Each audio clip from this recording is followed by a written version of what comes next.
Handa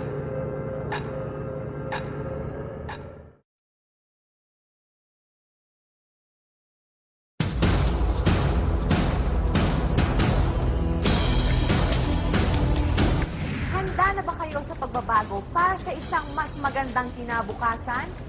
Pero sa gitna ng mga pagsubok at problema, kaya nga ba nating baguhin ang ating buhay? Manguna, tingalain, maging number 1 o numero 1. Lahat ng tao, yan ang pangarap. Kaya nga tayo nagtatapos sa ating pag-aaral. Nagsisipag sa trabaho para maranasan ang maaliwalas sa kinabukasan at nasapin ang ating tinatawag na fruits of our labor. Pero parang kulang?